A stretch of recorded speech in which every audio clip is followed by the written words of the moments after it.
Ready? All right. We'll call to order this meeting of Yamhill County Board of Commissioners Special Session for June 3rd of 2020. And due to COVID-19 and social distancing requirements, attending the meeting is discouraged by the public. And the public can view the meeting via the YouTube link on the Yamhill County meetings page at www.co.yamhill.or.us/meetings. Public comment can be submitted in written format via email at bocinfo@co.yamhill.or.us or by mail at 535 Northeast 5th Street, McMinnville, Oregon 97128.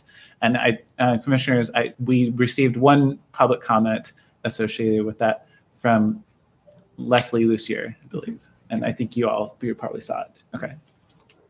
And it was good to have that information, and we've seen it from her before. So, Do you want me to send it to you? Yeah, I don't know if the board staff got it. it was also BOC Infoed. Oh, okay. Is that BOC Infoed? Mm-hmm. So thank you very much. I'll forward it on. So we can make sure that if it was public comment, it's submitted on. Yeah, specifically for this. I'll send it to Yeah, this Carolina. morning.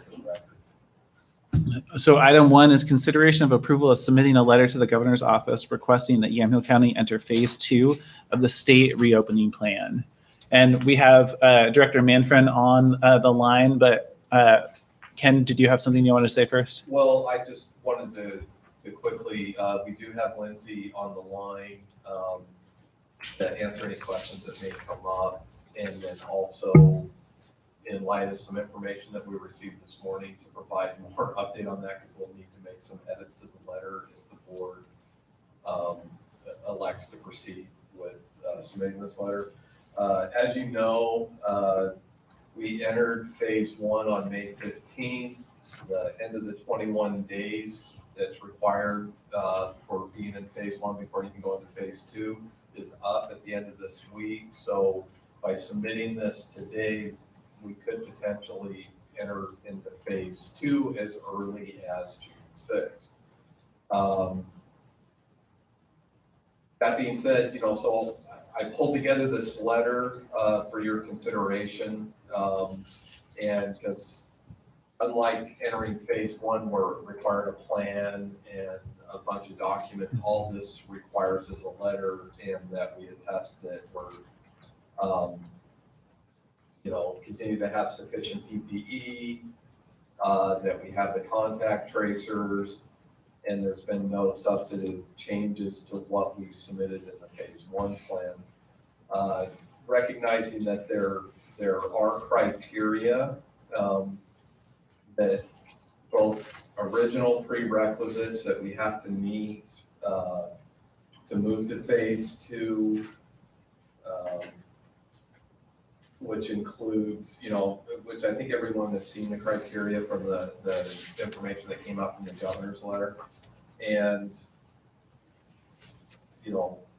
we've been able to meet that.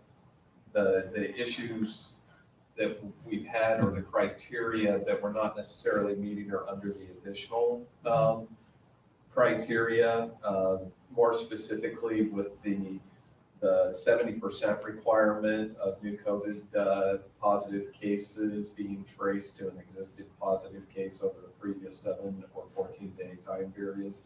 We're right now at 50%. Now, originally in the letter, we were going to say, but, while we're at 50%, not meeting the 70%, the number of cases have been so low, we don't think that should hold us up. And, that was provided in this letter. Yeah. That being said, Lindsay called me this morning, and there's been a change in some of the numbers that we have over the last 7 days that could potentially have an impact, and we would need to address that in this letter because it may now trigger one of the other additional criteria that we might not be fully in compliance with. So, yeah. Lindsay, do you want to talk about number of cases and the latest information that we had this morning? Absolutely, be happy to. So as Ken was drafting that letter, I updated him once that we had an additional case, so it needed to change from 2 cases from last week to 3. But then this morning, when I was getting briefed by our public health team, they informed me that between yesterday and today, we had 4 additional cases. And those cases are in addition to the 3 that we have had since last Wednesday, bringing our total from last Wednesday to today to 7 cases.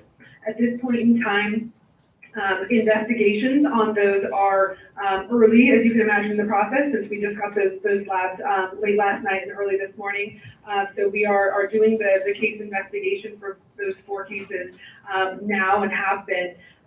At this point in time, it appears that there is not a link between any of these cases, meaning, they're not in one family, or they weren't all part of some sort of outbreak that we know of, or anything of that nature. So I think that where we're at right now with our data is that those cases may make it so that we are no longer meeting an additional requirement in phase 2, which is that new cases cannot increase by more than 5% in the last 7 days. I asked our team to pull some data around what our cases looked like per week since we were in phase 1, since we entered phase 1 on the 15th, and we pulled the data looking from Wednesdays to Wednesdays because that appears to be when OHA is extracting their data and then publishing it to the public on Thursdays. So between the 13th and the 19th, we had 7 cases. At that point in time, that data dashboard indicated that we were exceeding the 5% increase in the last 7 days, because that put us at 11%. And then the following week, which is what the data is showing now, between the 20th and the 26th, we had 3 new cases, which demonstrates a drastic decrease to showing we have a negative 40% as far as our cases. And then again, back up to this week, it's 7. So I think that it's likely that we will not be meeting both of those metrics when we submit a request today based on what OHA will pull today and publish tomorrow. With that said, I will say, and I know that we've had these conversations before, when your volume is such, any change in your numbers can drastically change percentages. So I think that is still valid and still something that is important to articulate. I think that one of the things that I've made a request to OHA to do is to have a threshold built into these data points and these metrics, much like they have built in a threshold for hospitalization. So if you recall the first phase requirement, the hospitalizations are being tracked by assuring that we don't see increases. However, you have to meet a certain threshold of cases that are hospitalized before that metric applies to you. I've advocated for something similar with these metrics as well, and that may or may not, they may or may not make changes based on that advocacy. But I do think that you could still consider submitting a request. You would just need to modify it based on this new information. And I am feeling very uncertain at this point in time if OHA would or would not, or excuse me, the governor's office would or would not approve it. If it was submitted, what I would anticipate happening is if it was not approved, it would be very similar to when Polk and Marion County submitted a request to go into phase 1, and it was they were determined to not be eligible for that. But then once a week that data was evaluated, and then once the data got to a certain point, they were able to move into that. So I would anticipate a similar process if the board were to choose to submit a request, and then if the governor's office chose to not approve it. Yeah, because the one thing that I would just add to that we could still submit the request with the, and update the language with the latest data that we have as of this morning. But recognizing that the additional criteria, the part that I should clarify, this is an OHA, they track that, and then they would make that determination on to approve or deny based on the data that they have. And so. Right. And yeah. No, go ahead. No, I was just going to ask, you had mentioned something about presumptive, but it sounds like these are all positive tests. Lindsay, yeah, that was my question. Are all these positive tests, or right now, are they presumptive? The 7 cases that I indicated from last Wednesday are all positive tests, meaning they've had positive lab results. We do have additional presumptive cases that are either pending labs or we are a known contact with symptoms who we are trying to get tested. Okay. But that they would not be included in the 7 that I mentioned. Okay, thanks, Lindsay. Commissioner. Hey, thanks, Mr. Chair. Lindsay, can you tell me what the wording would be changed to, just roughly, in the letter? I would recommend, changing the number, certainly with the new information. I don't think that much else would have to change if the board is comfortable feeling like our number of cases at this point in time still are within what you would want to see as a threshold. The other thresholds that the OHA is held to, so again, back to that idea that metrics are only applicable to counties that meet a certain threshold of cases, they've used the number 5. So even with that, we technically, if that is where they went, we wouldn't be over it. So I think you might want to restructure some of the language just around why the county feels ready to go into phase 2, even despite not meeting those metrics.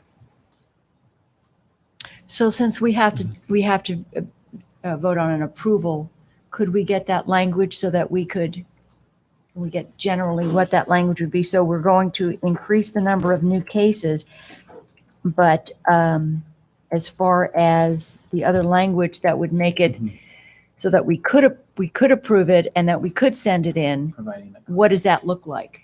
And along those lines, Director, I'll ask you a clarifying question then. Director Manfred, how many hospitalizations do we currently have? We have 1 hospitalization. Okay. So I wonder whether we can add that in as kind of essentially in the last week between May 27th and June 3rd, there have been 7 new cases. However, we only have 1 hospitalization, or maybe make it a little bit more lovely. Because the other thing would be, and I'm not sure if we can, I'm trying to think of, I'm not necessarily rewriting the letter here that maybe you're signing, but maybe the action. Oh, Okay. yeah. If there's interest to do this, is authorizing the county administrator and if there's consensus on the language, and then I would just submit the letter. Right. Change the signature block. And with your consent, I would submit the letter with any additional language if there's consensus that you would like to see in the letter. Okay. Yeah. Be another means to, without crafting it right now. rewriting the- Having to go through that. paragraph Yeah. Yeah, right that now. makes Yeah, You that know, sounds good. yeah. I'm comfortable with that. Yeah. My feeling is that we should give the county administrator and the HHS director authority to do that, change that. But unfortunately, this is one of those that the less number of cases you have, the bigger the percentage you get. So if you're a large county like Lane County or something like that, you might have 25 or 30 new cases, but based on that percentage, you'll still fall under those Sure. percentages. And let's say we've had 7 now, but if you look at the total number of cases, to me, it's more of an abnormal, it's not indicative of an ongoing problem. Right. So I think if we can structure the letter, like what Lindsay and Ken were talking about, to state that, and I think the hospitalization thing would be a good add to it too, Casey, that we can still do it. Now, chances are OHA will say no. Maybe they won't. Maybe they don't, we need to give them all the information that they need to do it, because I was hoping they were all interconnected somehow. These new 4 were interconnected somehow, or 3, but they're not, because then that would have been an anomaly. But I have another question for Director, but do you have any? No, I don't. Okay. Thank you. Director Manfred, do you expect to be able to reach that threshold of 70% of cases being traced to a known source? And that is a great question, and to be honest, I don't know that I could state one way or another. I think that I think that it's a really great indicator of how much of our illness in our community is just being spread through general community contact and just the typical ways of which people are going about their daily lives versus, being connected with an outbreak. And so I don't know that I can make any sort of prediction on what we will see. I think certainly there are some pieces that are really valuable for everyone to understand related to that, which are a couple of things. One, just the guidelines around preventing community spread are really critical and really important. And I think the other thing that we are really working hard to do is to build trust with the individuals that we're doing case investigations with, because if we don't get all of the information from that individual around where they may have been or who may have been exposed, not only are we not able to reach out to those people to let them know that they've been potentially exposed and provide some guidance and direction to them, but we also can't link cases. And so I think it also speaks to the importance of individuals who are sick to provide us with comprehensive answers when we're asking questions. And we're working really hard to do everything we can to build trust with the community. So I can't make a prediction on that. Okay, great, thank you. One question. Yeah. Yes, Lindsay, typically the hospitalizations have been from the beginning have been about what was the number? I think I gotta double check my data, but I believe the most we've ever had hospitalized at any given time all at once is 4 people. Okay, because I think that's one of the rationalizations for a lot of the restrictions is not to overwhelm the hospital system, and we haven't seen that. We certainly got capacity, and we obviously have capacity for 20% increase, so we're okay there. And I don't know whether or not that would be great to call out as well about that. I think those would all be valid points to make in the request. This is Commissioner Olson. And I have one more question on the tracing and the investigations. We have to meet that 70%. Is that assuming, like the ones you talked about, that either don't provide us the information or aren't willing to provide us the information? How does that get reported to OHA? Because we tried doing the trace, but they elected not to. Is that kind of an assumption that comes out of that 30%, or is that held against us at 70%?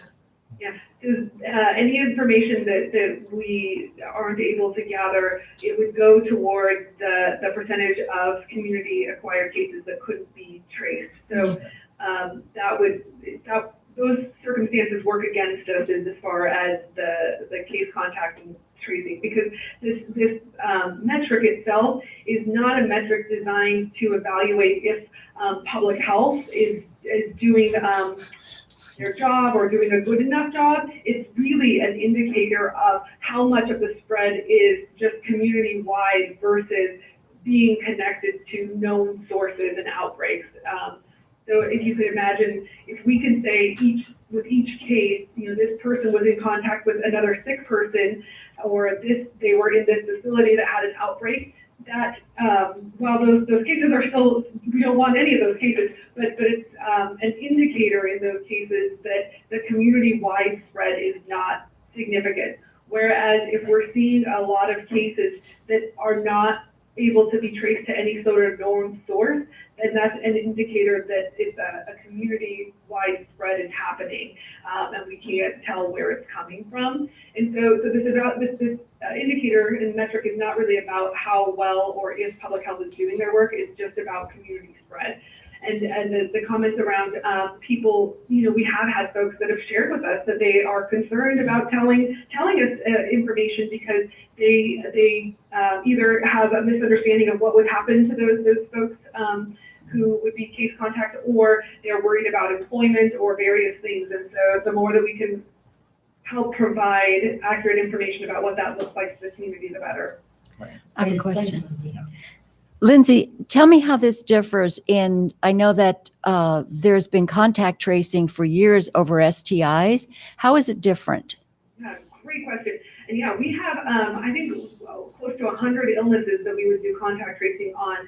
Anything like you mentioned, from STIs to E. coli, salmonella, all hepatitis cases. And it doesn't differ in terms of the process that happens. The case investigation and the contact tracing process are well-known processes to public health and things that we've been doing, as you mentioned, for a long time for a lot of different diseases.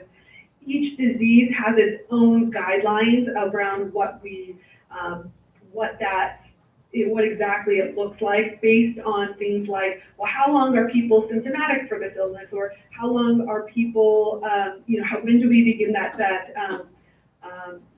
date reference? So when we're talking to someone and we say, okay, where have you been from this time frame to this time frame? That time frame looks different because illnesses spread differently and have different courses in terms of how they evolve. So those specifics look different from disease to disease just based on the disease itself. But the actual process in terms of gathering information based on the illness from the person who's sick, and then connecting with those people who may have been in contact is a process that is very similar. One more follow-up question. So typically in the past for communicable disease contact tracing, has this information been entered into the Orpheus system? Yes. Okay. All right, my next questions then. Director, we've been assured by OHA that as testing capacity increases, we will likely see more case counts increase. Is there any relationship between, and I know that there was, I'm trying to remember, there's a metric in the phase 2 requirements, right, around and whether you're seeing an increasing positive rate of your tests. How does the testing capacity and the test counts play into our data here? That's a great question, and I think that has been a concern that has been raised with the phase 2 requirement around new cases not increasing by more than 5%. For the reasons that you just mentioned, we, as more tests become available, as we go on site and test 200 people in one day, we would anticipate that we would see an increase in cases as well. And so I think if we're looking at the positivity rate, that helps us understand more, because if you're testing a certain number of people, if the positivity rate is not increasing, even though your overall total number of cases are increasing, that's reassuring because you're testing more people and it's accounting for the increased amount of tests in totality. Sure. Whereas this metric that Oregon Health Authority has pushed out is not related to positivity. It indicates, at least what they've shared with me, that it is looking specifically at number of cases.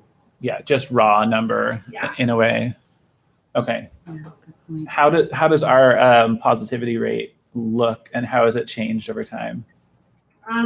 I can't speak to specifics, but I'm happy to get that information to you. I will say, in general, our positivity rate in Yamhill County has been lower than statewide. So we have seen lower positivity rates here. I did just get some data from Virginia Garcia.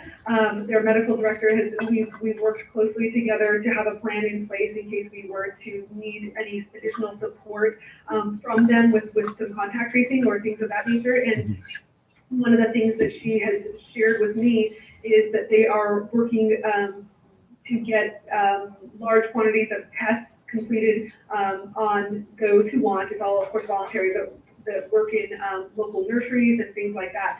And Virginia Garcia has seen a much higher positivity rate in their tests done on the Latinx community, and it appears that is also the case in Yamhill County as well, when we are just looking at the Virginia Garcia clients. And so I'm learning more about this, but that if we are moving in a direction where they are going to be testing more of this population, we are anticipating seeing an increase in our positivity rate.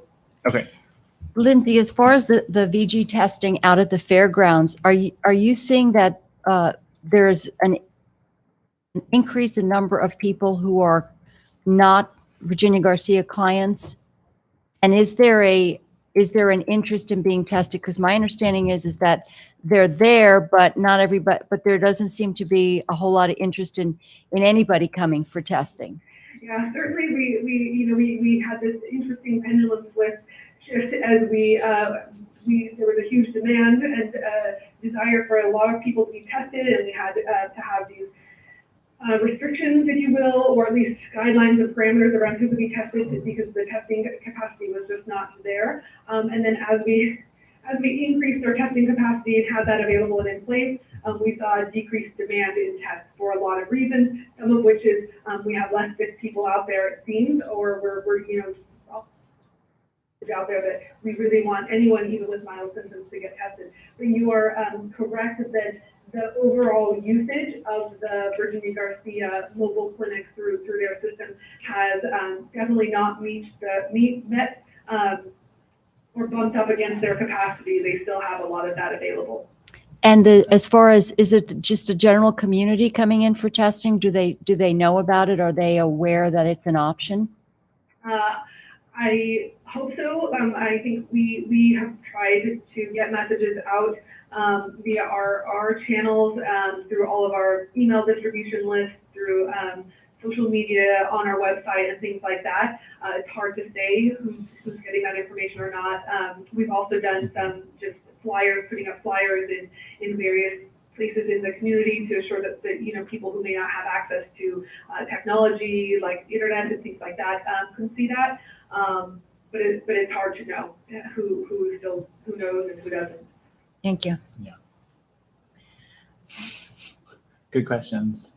I feel like we have enough information at least to provide me comfort in submitting the letter or authorizing Ken and Director Manfred to submit the letter. But that's in the context of meeting criteria in maybe a more nuanced way than OHA is providing us the option. Right. Right. Yeah. So. Any further questions or comments? No. Okay. Does anybody? I would entertain a motion that we authorize Ken and Director Manfred to draft a letter on behalf. Mr. Chair, I'd move approval of authorizing our administrator, Ken Huffer, to draft a letter, an updated letter to the governor's office requesting the approval of reopening into phase 2. All right. Thank you. All in favor signify by saying aye. Aye. Any opposed, same sign. Record show unanimous approval of item 1. Right. And I believe I have, hearing the consensus before during the discussion, sufficient information given about update that letter, and I'll be sure to share a draft. I have it for you guys. Okay. Thank you very much. Thank you, Lindsay. Yeah, thanks, Director. Way to answer some good questions. And thank you, Commissioners, for all the good questions. I appreciate it. And hopefully we can provide the context of low numbers of hospitalizations overall too. Yeah, and I have that added to talk about the hospitalization data. We'll add that. And then also I'm going to dig a little more into the additional criteria because admittedly under number 7, it's kind of confusing the way it's written. No increase in incident cases of positivity. It says there cannot be a 5% or greater increase in new cases in the county over the past 7 days. Or there cannot, Can you read the or? Yeah, I'm trying to, I Or almost have a there memorized. cannot be a significant increase in the percentage of positive cases out of the total tests taken in the county over the last 7 days. Right. Okay. Good. I wasn't sure if those were connected. Right. So Well, so that's an encouraging. That's a not good thing. positive. That's a good thing. That's a good thing for our county's situation, right? that or is easy to miss when you're reading the language. And so Yeah. I see that goes in line with your question about the data comparing to the test taken. Right. So Director Manfred, do you feel comfortable with some language then along the lines of pointing out the positivity rate? Yes, I am comfortable with that. OHA at this point is not reporting out on positivity rates on their dashboard, but we certainly can get that information if you want to include any statistics in the letter. Okay, great. Thank you. I mean, if that's an or, then because that really, from my perspective, that gives a much better sense of what's happening in the community as the one hospitalization and obviously fairly low consistently, and then the rate. Yeah, I know when Positive. I read it, that's a good point, because when I read it, for some reason, I guess it's human nature, I didn't pick up on the or. Yeah. I thought it looked at it, they were intertied, it was like an and. But I just didn't pick up on yours. That was a good catch, Ken, because I didn't look at it that way. All right. Well, thank you. I will move on to item 2, which is other business. Do we have any other business? No, All right. Then, And hopefully, when phase 3 discussions come up, we'll have more than just a few days of turnaround. yes. Yes. Hopefully we do have some. I will actually, what should we hope for? Well, then I will, unless there's anything else, I'll adjourn this meeting. Yeah, thank you. Thank you all. Thank you, Lindsay. Director. you know what? As far as the question, I wonder, Mary, you might know this.